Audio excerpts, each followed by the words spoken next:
So hello and welcome everybody. It always seems a bit weird starting off by not letting you talk, but you know the routine by now that this is the bit that gets sent out as the recorded lesson, and then we have the open session when I stop recording, and then make and create afterwards. So if you are able to make along with me, how about leaving me a yes in the comments? I have seen from the Facebook group this morning that I've had a sneak peek at some of your items. So if you want to leave me a yes, if you are making and creating, that would be lovely. I'm just going to, I just noticed, Sue, that you're not on mute, so I will do that from, I think I can do it from my end. It's just in case you just, oh, lovely. In case you decide to munch loudly on your chocolate biscuits, and we'll get that sound coming through on the video, and we wouldn't want that, would we? So normally at this point, I show you what we've done last week. So I hold up my arrangement so you can admire it, mainly because the lot of ladies that are, they're buying pay-as-you-go classes, so they don't necessarily know what we made last week. But last week, the beautiful vintage vase, I've actually revamped it and taken it all apart. My lilacs didn't last very well, so that's why I'm not showing you what we did last week. So what I will show you, though, is what we're going to do next week. And it's a spot of basket weaving next week. So don't let me frighten you. And actually, one of you who's watching today suggested this item. So I'm hoping that you're looking forward to doing this next week. Now, I will say, as I hold this up, this is a sample basket. And I reckon I must have made this 3 years ago. So it's ever so slightly misshapen, but wouldn't you be misshapen after 3 years? So we're going to make a very simple basket weave, and if I hold that up like that, you can sort of see the means of construction, and it's up to you, you know, what you do with the handle area, but we'll talk about options for next time. So that is what we're going to make. So you'll need something to weave with. So this was made using willow, so it's a perfect time of the year to do it, because the willow is just, you know, nicely growing through. It's still nice and supple. It may be that you've got dogwood stems in your garden as well, but you'll need stems that, I'm guessing, depending on how big you want to make the handles, you know, you're probably looking at a good, you know, shoulders to fingertip length, you know, what's that, about 1 metre or so. And how many stems will you need? You'll need one to create the circle base. And again, depending on how thick you want your handle and the base, will depend on the number of stems, but I reckon you'll probably need about 15 stems. Now, what I'm going to be using, and I've just done a mock-up ready for class, but I'm not showing you that until next week's class. If I actually use some basket weaving cane, and if you're interested, I will put a link to that when I send out the video this afternoon. That's probably a more expensive way of doing it, but if you feel you can't go out and crop your own willow or your dogwood, that might be an option. And what you do need to do with the willow that you buy online or the basket weaving cane is that you do need to soak in advance, because it's probably going to arrive quite dry. And in fact, today I did snap some, but it soaks in a washing up bowl full of water. Took about 10 minutes and it was perfectly fine. So I will endeavour to remember to put the link in there. It's a company, I think they're called Somerset Willows. So you can actually buy a bundle of willow or the basket cane, so it's entirely up to you. I'll tell you the one I used, and then you can decide what you want to do. If I was to buy it again, because I'm reusing what I've got already without shopping from you, I think I would go for the willow.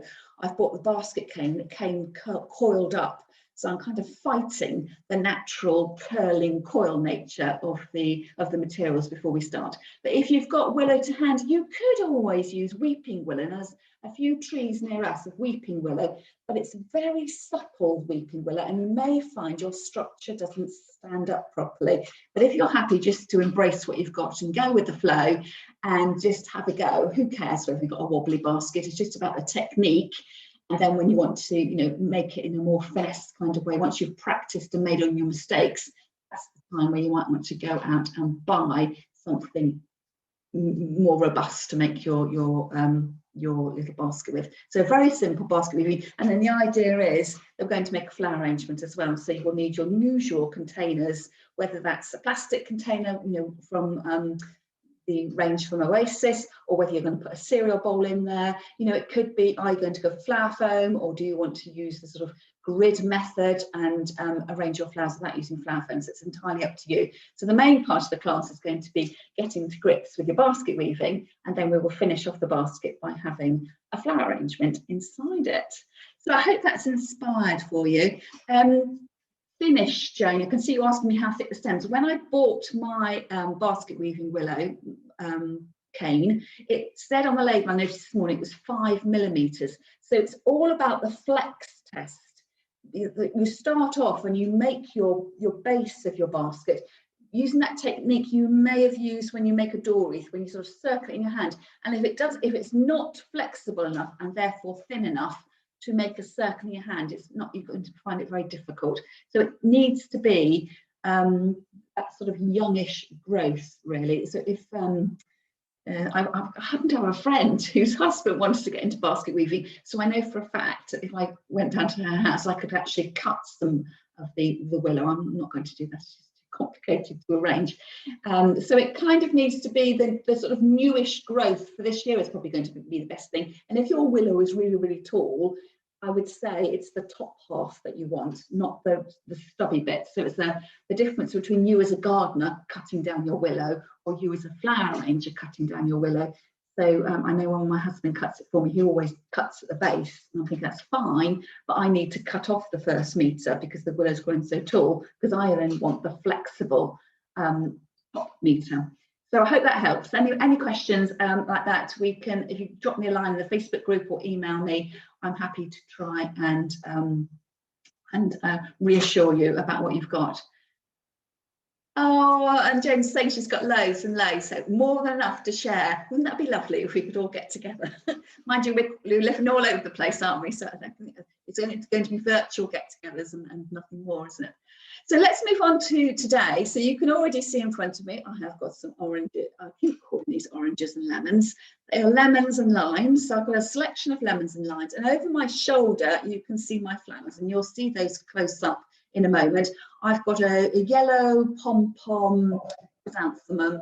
I have bought some yellow freesia, and I've got some palish yellow spray chrysanthemum, spray carnations, which I might not use because I quite like the vibrancy of the lemons and limes, and I don't want to go all sort of soft and muted and pastels. This is about a pow, pow, pow arrangement today, so being quite bold with what we're going to do. You can also see I've got flower foam that is just suspended up on the side over there. I'm going to talk to you about that later. So I'm sure many of you have probably made these kind of table arrangements before. You might even have used this wreath base to hang on your front door. So I've got a couple of ideas for you for sort of upping your game. And we'll talk about that later on. So I shall leave you in suspense for a little bit. So onto my foam is I have pre-soaked my foam because you wouldn't want to sit there watching me soak foam.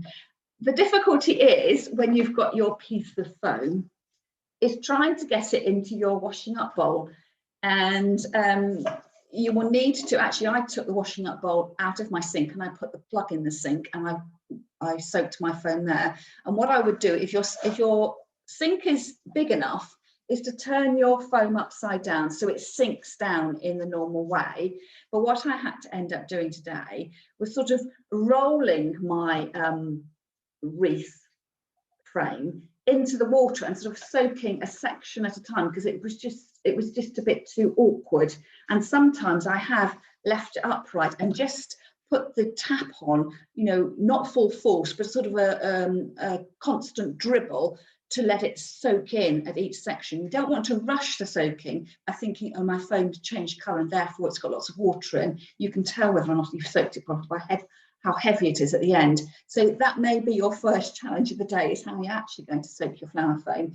So it didn't take too long. It took longer than the normal foam because, of course, the normal foam soaks in about 10 seconds. It was just an awkward shape. So if you aren't making and creating with me, you'll just need to factor in a little at a time. Don't rush the bit of soaking your flower foam. And I was trying to remember how big my piece of foam was. Now, my foam, if I hold it up close, you can see it's ever so slightly bashed. And there's a bit of sort of staining on one side. So I've had this piece of flower foam in my cupboard for probably at least 2 years. So it's just discoloured a little bit.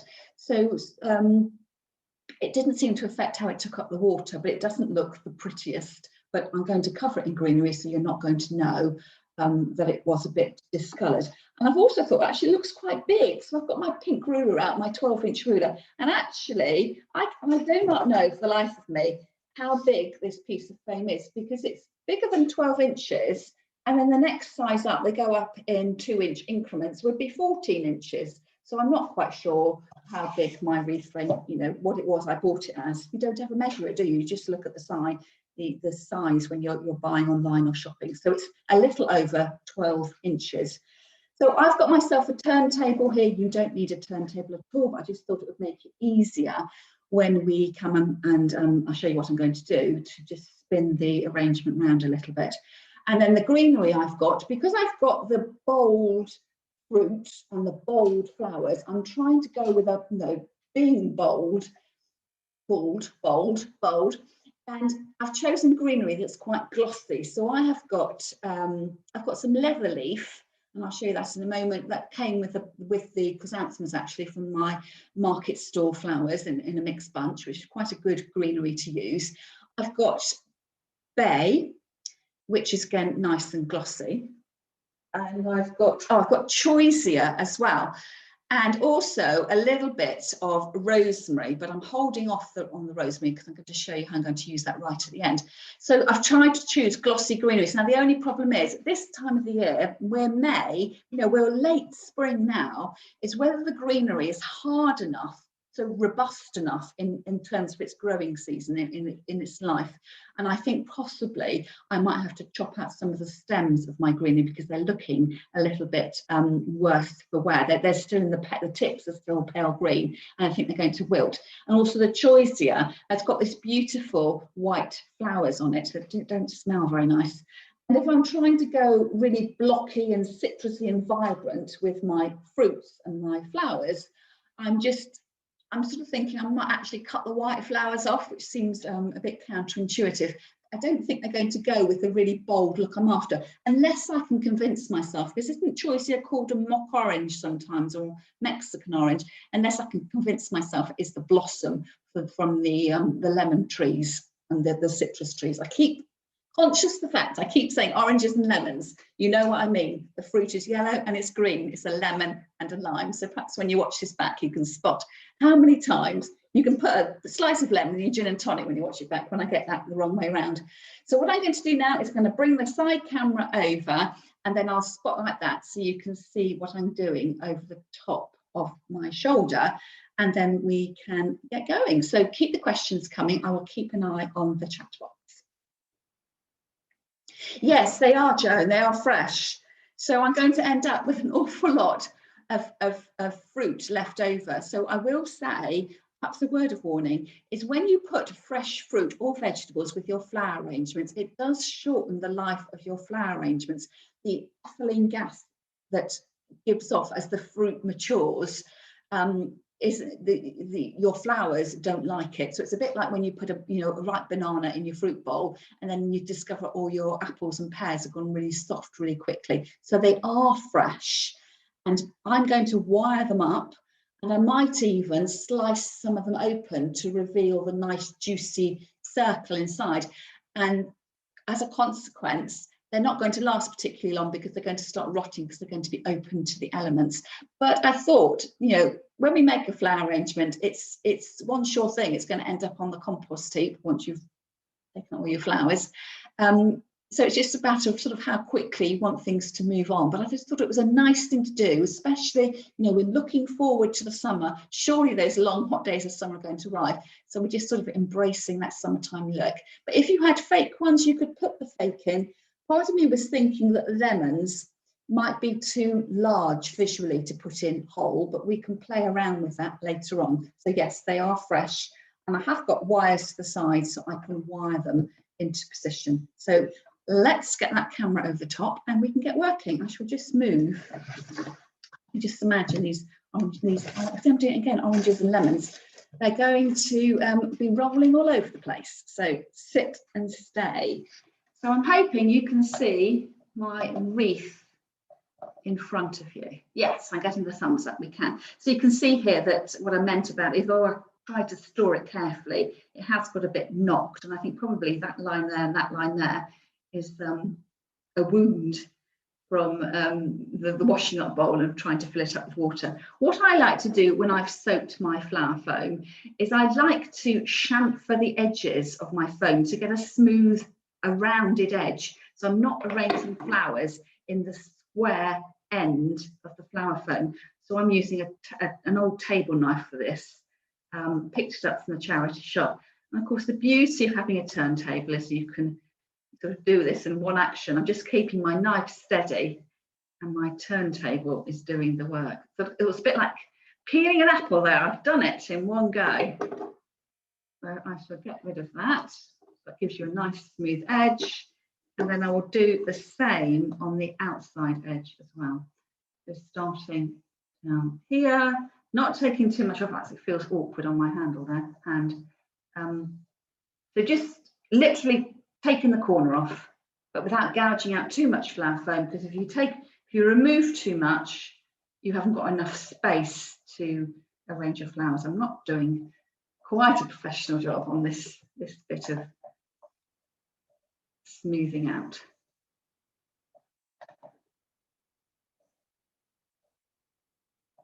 Like that. Okay, let's get rid of some of this mess so it's not too distracting. So the first job, as ever when I do my flower arranging, is to put my greenery in first, and just remembering thinking how big a piece of greenery do you want. So imagine a piece of greenery that big isn't very long, but when you put it in to your flower foam, on the centre area, you're starting to encroach onto that nice circle. So if you had really long pieces of greenery, by the time you've gone all the way around, you wouldn't have a gap left. Now, I always like to leave a hole, but I do know there was a lady who used to come to my Christmas door wreath classes, and she hated the hole left in her door wreath. So she specifically always had lots of long bits of greenery on her inner circle, so you can decide what you want to do there. But as a rule of thumb, I'm thinking a little bit like this and on the edge like that. So when you decide to what size piece of the wreath base to use, you need to take into account that, you know, if you've got a space you've got in mind for this wreath, the table centerpiece, it's not just that measurement you need to think about, but the measurement once you've got your greenery in as well. So think about the overall measurement and then take off a little bit to allow for the flower foam as well. So let's make a start.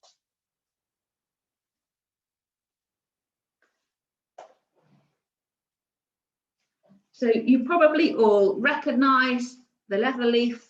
I mean, traditionally, it's what we imagine carnation buttonholes, a little bit of greenery in sort of weddings in the 70s and 80s. So what I'm going to do is, first of all, take off the bits of green that look like they've spoilt there, and then cut the greenery down. So it's quite easy to cut it off the main frond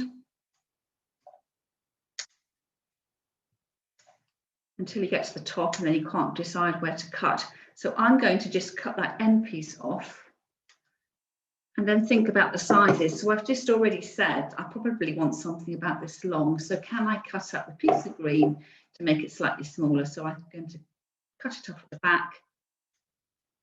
So I end up with one nicely pointed bit and one piece that is a little bit short and stumpy, but it's about making use of everything that you've got, because if you just use all the tips, you're going to run out of materials very quickly.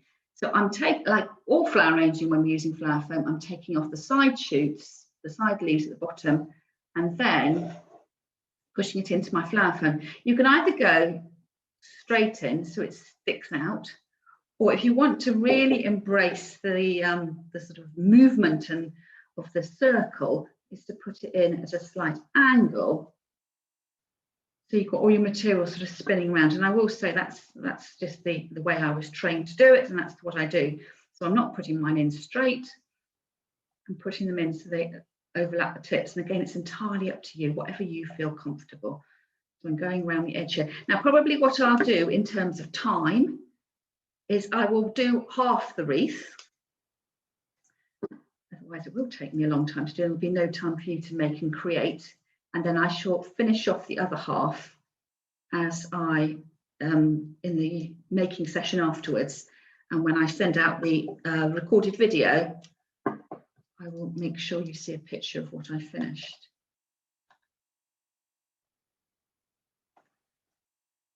It's a little bit bigger there. You can see they're all coming round, and you won't notice this bottom piece overall because it's going to have lots of other greenery on there, but you do need it because it's starting to cover up that base of the flower foam. So they've sort of angled, oops, I've gone sideways, bad workmanship there. I shall put that back in again. So that when you're looking at the table, that you see the flower arrangement sort of melting into the table. So just make sure, it's almost like if you're wearing, you know, a posh evening dress that goes down to the floor, you want to make sure it does drape and cover the floor and doesn't sort of, you haven't got a bit stuck up with your underwear at the back. So moving around like that. So the leather leaf is quite skinny, which is giving me the problems at the moment. But you can see what I'm going to do there, and then you'd repeat the same thing on the inside edge. So coming through, and again angling it and just thinking, the time I've got all those in there, I think even that I think is a little bit too long. I'm going quite small there, angling it down so it covers up that the sort of polystyrene base, having to make use of all these sort of misshapen pieces. And going through.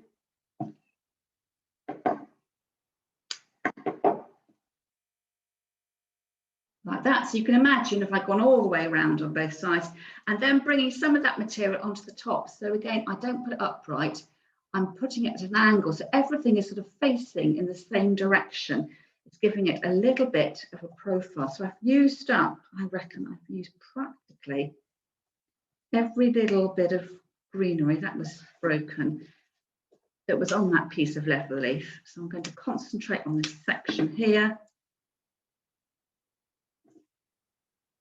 and just sort of scattering it around. So because it looks very, you know, it's very patchy. Imagining I've gone all the way around, and then once you've used your first lot of greenery, I would then come in with the next lot of greenery. So I have got some small leaved glossy greenery here, and actually these are left over from flowers from previous weeks. So this is the pistache, which came in the flower delivery a few weeks ago. So it's on quite a woody stem. So I have got my secateurs to hand, just in case my scissors aren't up to it. A little bit of mess on that leaf. And I would do the same thing and then start to come through. So I'm concentrating now on the top surface because I've got my nice edge made with my leather leaf. I'm just putting these in, and where I see a gap, I put a piece of that greenery in. So I've got a little bunch there, so you might put that whole bunch in if you were doing a conventional table arrangement. But for this, I'm cutting it down to get all those little side shoots. This is much quicker putting the piece of greenery on the top. It's the edges that are time consuming to do. So you would second piece, and then can I add in anything else? So what I might do, if you could just imagine that I've gone all the way around the edges with my leather leaf, because it's going to take me ages, but I reckon now I've got some bushier greenery. So this is my bay. So you can see what I mean about the new growth. It's nice and bright and green, but it's just going to droop. What I can do, it smells gorgeous, this, is go down and out of those stems create lots of little shoots. So these are nice and bushy and they're going to fill out really quickly. So I can get a little production line going. It seems such a shame, doesn't it? Because these bits look so attractive, but they just won't last. I'm going to pick those out. And then I go back in with my next lot of green and intersperse those through. So you can see that as you start to go in, I'm just trying to get a green base, an interesting green base. And because these bits here are slightly bigger and bushier, just for the look, I can sort of extend that bit of green just so you get more of an idea of what I'm doing. So sitting around at an angle. These bay leaves are probably about as big as you would want to go, because even though we think of them, you know, a nice small leaf, it's not nearly as big as the laurel. You can see here that they are getting quite large, and I don't want them to sort of overpower the arrangement.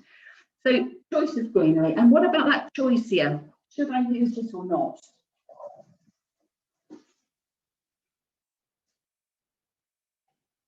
So it's an absolutely beautiful foliage, and you can see those lovely white leaves.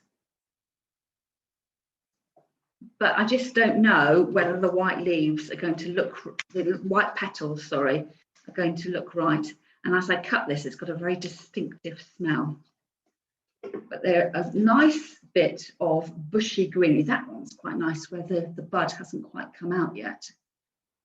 I'm just going to pull this leaf off. It looks a little bit damaged, but you can see here that once I put that in, that's filling up quite a big area. So it's not always, it's the first bit that's a little bit fiddly with getting the leaves around the edges, but it's the putting on the top, you can be slightly braver about the size of your placements. And I've got loads of this choices. So to begin with, I know, cutting off all the blossoms there, but you can see how that really starts to fill out.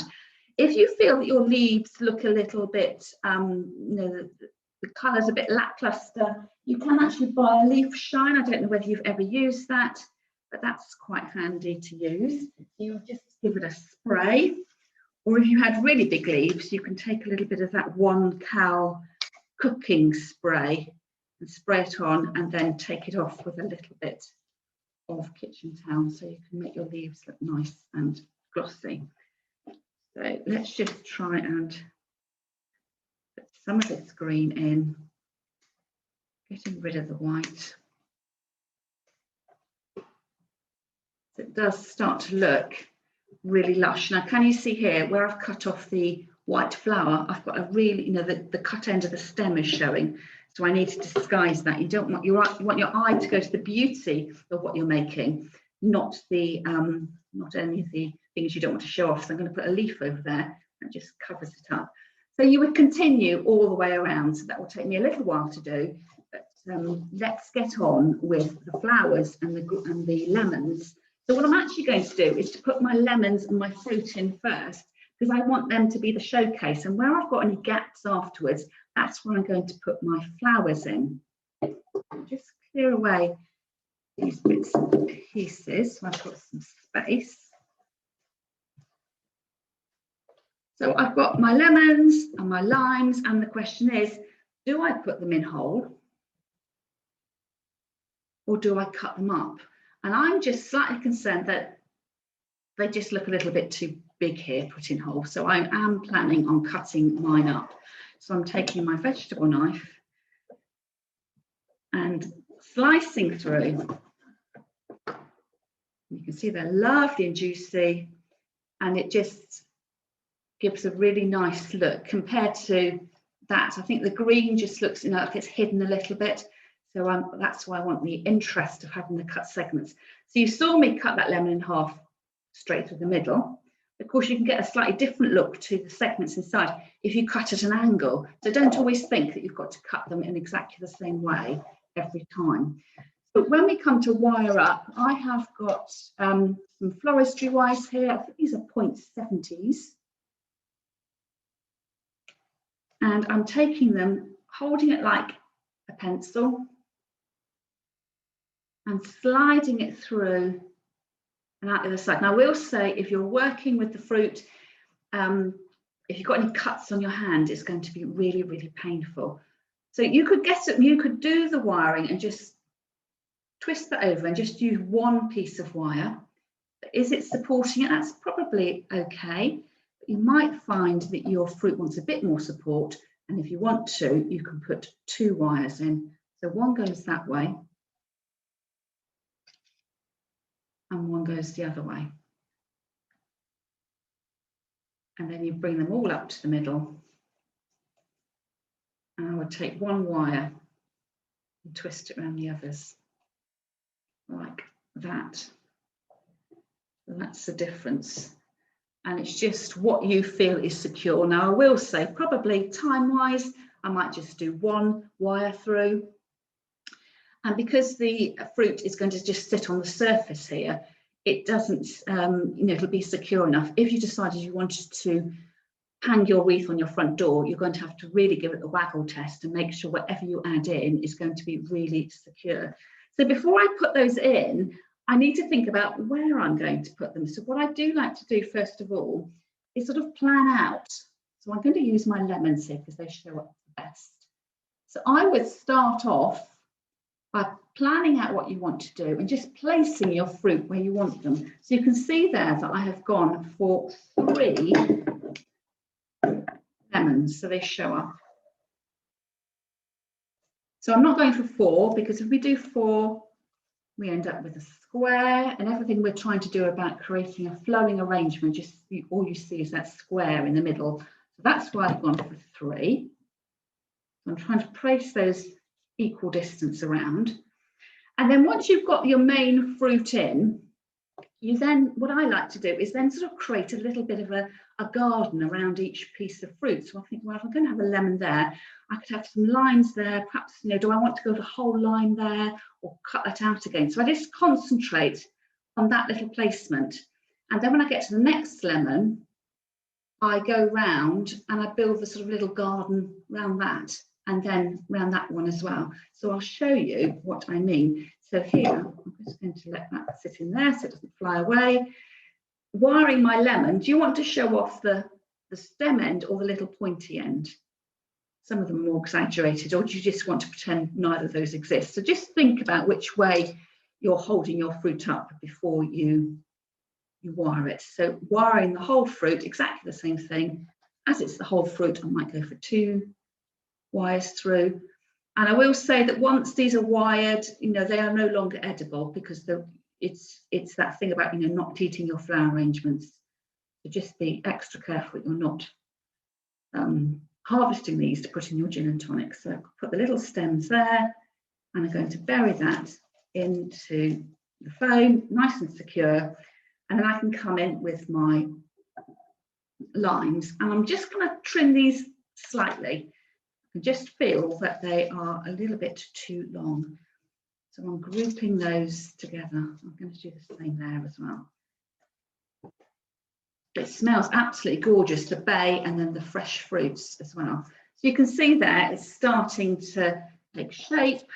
And then if I wanted to, just for a demonstration, I'll put the other 2 lemons in so you can see what I mean. So wiring those up again. Just so you can see where the sort of stems are. So to get them in equally, I sort of go across to the other side and then I come round a bit. So just sit in there, and I quite like the tip of that one. And I will just roll your fruit round as you wire them, because if you have everything pointing up the same way, it looks very static. So you want to have each of your lemons wired in a slightly different place so you can play around with the placement a bit. The next one's sort of pointing that way. I might go opposite and then come round a bit and do it like that. So I've got those 3 anchor points in there.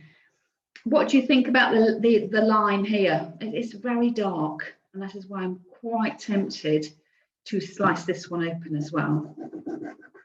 And the more fruit you've got, you could then blend them into the next placement around. So you sort of blur the fact that you started off with those 3 key anchor points. So it's entirely up to you whether you continue round and round, and that'll depend on whether you've got enough fruit. My wires have buckled there, so I'm going to use the scissors to pull it through. That twisted off. Just trimming down because I can feel that the wires, as I push them in, they are hitting that base at the bottom. So you can see I'm sort of trying to rock and rotate the placement of the limes so that they don't all look in the, static. And I could, you know, why not? I've broken that one in half. But why? I could always wire it. Oh, not having much luck there. And take the wires over the other way. So I come down that way and fasten the wires around there, just to get a different look, and put it in as if it's a whole line across there. But you can see as I bring that around, you can't really notice it. But again, it's just a different added interest. So you can imagine as I would go around and filling things in, there's quite a big time I get this placement here with the two lines here, there's going to be hardly any room left at all. So it does fill up quite quickly. So let me show you that. And this will be the last line I put in. We'll then get on to the flowers. Let's just go one wire there for speed. So I'm going to put that in there. And the other one across at the edge.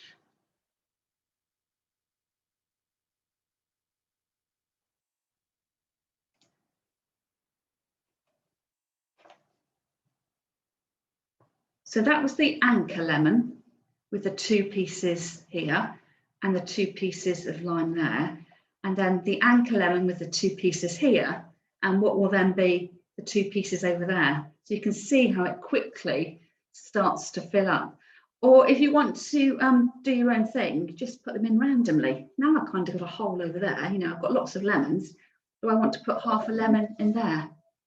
So you can decide what you want to do. But let's get on with some flowers. So at the moment we've got quite bold structures, you know, nice leafage, but there are gaps around the edge. And I think we can really make this look sensational by adding in some flowers.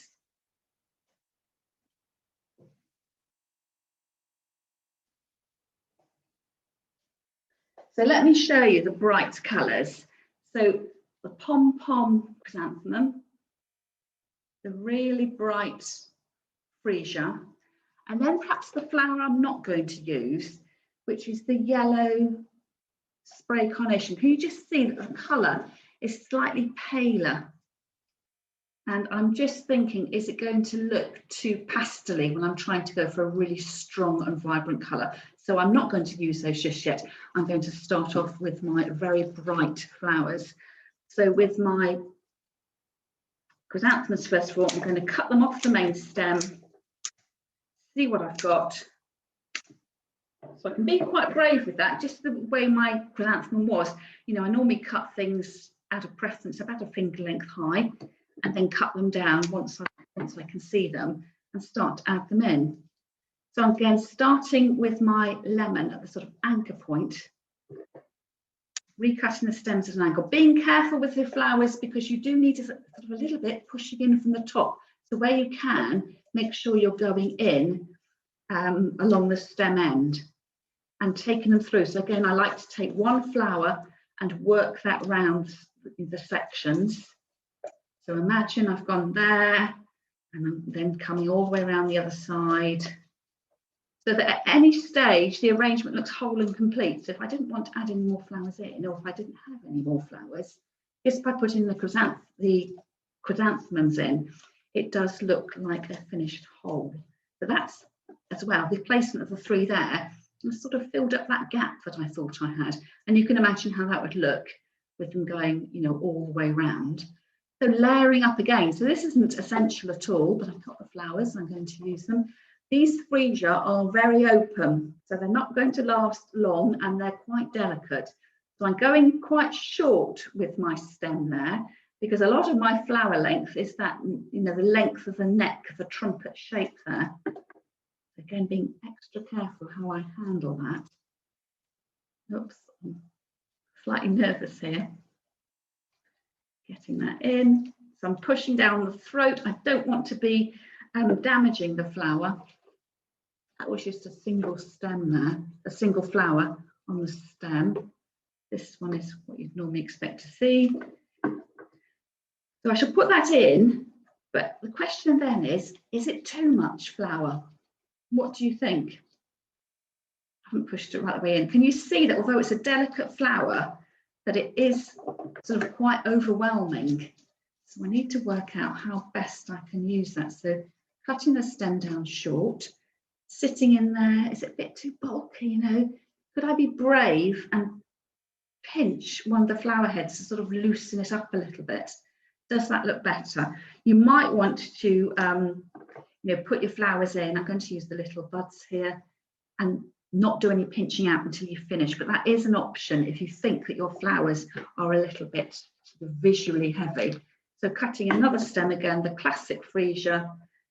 You know, is it going to be too much? Could a flower ever be too much? I don't know. Now here, the freesia is not sitting where I want because the stem's too long. It's getting in the way of my flower foam, but that's nestled there. I think perhaps because it's got the smaller bud there as well, it just looks a little bit more in character, you know, more balanced, I should say. Not quite sure about that, so I'll come back. And then, you know, do you want to add in the carnations? And the one way of doing that, instead of chopping them all off, is to put one in. Does it add anything to it or not?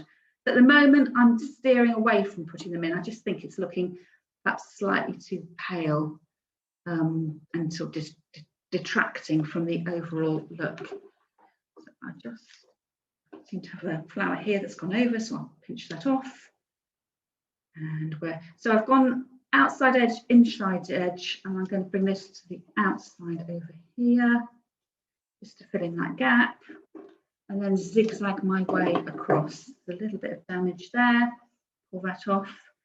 And taking advantage of the sort of arching nature of that stem, I can put it in, piercing it in next to the line, but the flowers are actually sitting over there. And again, I'm just thinking whether they're sitting up too proud. So I'll have to have a think about that. And if needs be, I will come back and cut them down a little bit. I do think probably it's a little bit too tall. Let's see if we can slice it down.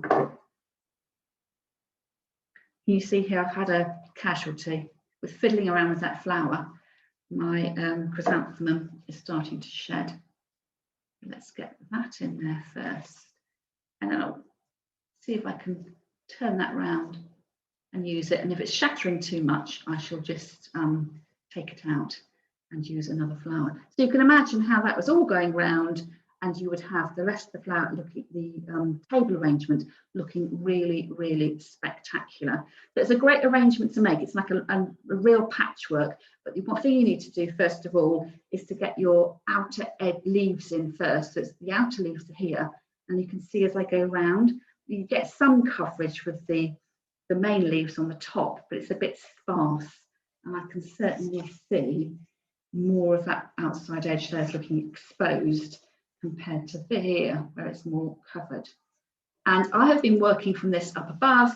One last thing I will do before I sort of say I've finished is to sit down level with it and just make sure that I've covered up all the foam across the top.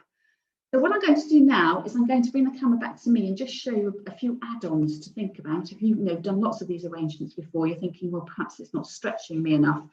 So I'll bring the camera back to me and give you a couple more ideas. So perhaps I should turn the arrangement around to you so you get to look at the good face. So you can see what I mean here. I think it's quite a good angle there. But these bits of leather leaf that I put in first of all are starting to shade off and cover the piece of the hard foam. As I bring it round, that's where I didn't put them in. And it's all this exposed bit that you'll need to cover up as you go around the edge. But putting your greenery on first of all, making sure you haven't covered too much of that central hole.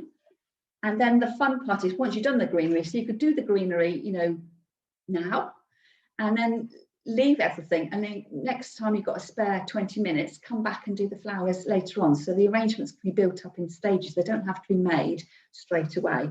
So what are you going to do with this table arrangement? You could just put it on your table and enjoy it as is. Or you could you're probably going to guess I'm going to say this. use a hurricane lamp. So this is a glass jar with a candle in it, and use it as a table arrangement. We've probably seen those sort of quite wedding-y looking. And if you're having a barbecue, it's quite nice to have a candlelight and then protected by a little bit of glass. But if you really want to up your game a little bit, I'm going to show you an idea, a sort of mocked up idea using the flower foam that it looks like is suspended on the side. So just let me move these out of the way.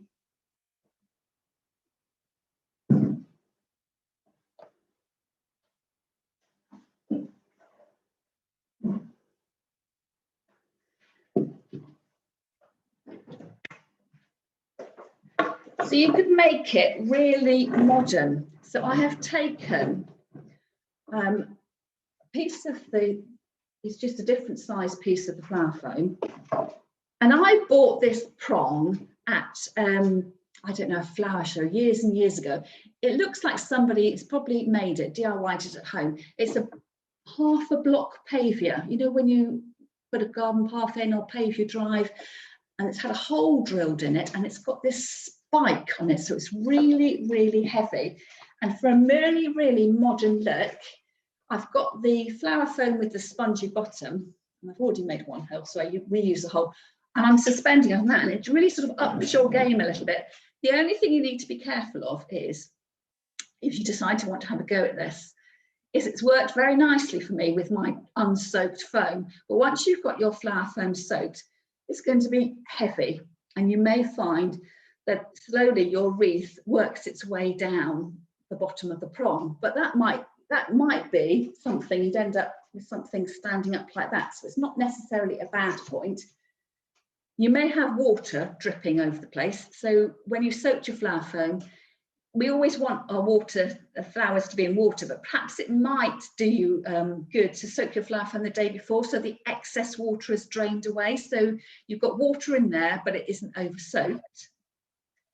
And then, of course, with your materials in here, so you're putting your flowers in, excuse me, and the ones at the bottom will be upside down, and you just want to make sure that they're not going to fall out. But the way of getting over that would be to wire your flowers in. So probably for something you're enjoying at home, this is probably not what you would do. But if you were doing, you know, a church flower festival or competition, this is something you might consider doing. So you could wire up the bottom stems. And when you put those into your flower foam, the cut stem is in contact with what would be the wet flower foam.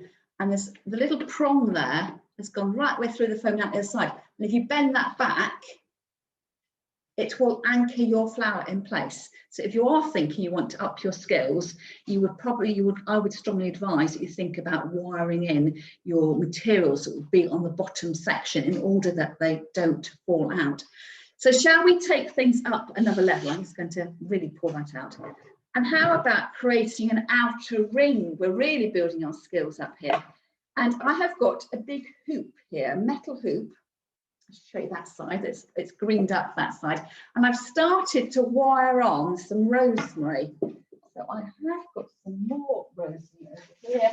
I'll just put on a couple of pieces because I'm sure you know how to do this. And if you don't, let me know and I will take you through it more slowly. So again, lovely fragrant rosemary. It's a bit like when you make a door wreath and putting that lovely tip over the stem end of the piece of greenery before, and taking my wire and wrapping it round, and you would continue on. And that's what I've done here. I'm going to cut it off for the moment. And if I attach some wires on here, I could attach it to my frame to make, it looks a bit like an old-fashioned BBC microphone. So again, it might be something that you could do for you know, hanging outside, but just be really careful about the weight. Or I could even put it to hover above the table arrangement to sort of almost create an open basket. So there's always ways and means of building your skills. So then what I'm going to do is I've got some sturdy wires. I think these are 1.25 wires. So I'm going to wrap them around there. I go around twice. I've got 2 prongs there and twist them on. And then, just so it's balanced, doing it in thirds. You could do more than 3 wires if you felt you needed the support. So it's quite an interesting thing to do, to see how far you can push your skills, but it is going to be a feat of balance and making sure that your flower arrangement isn't going to fall apart. So I would then take those wires like that and push them in like this. Obviously I'm doing this live in front of a camera, so you would spend more time doing this, but you can see there, oops, just get that to go in, around there, how you could start to build up and build on your skills. So I don't know what you think about that. And then if I take that off, get rid of this, the other option would be to have it hovering. So let's finish off with the table arrangement back. We could put the horizontal lamp in the middle. Imagine it's looking all glossy and gorgeous. And then we could have this hovering above like that.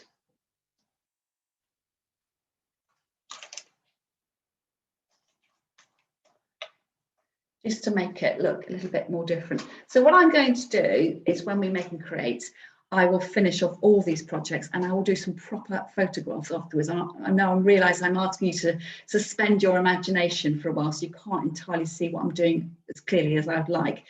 But I will take some photographs from the side and also from above. So hopefully that will give you a few ideas. I'm just going to move that out of the way and then put this to one side. And I think probably we've had quite a long one today. So I'm going to say goodbye to the ladies who are watching on record.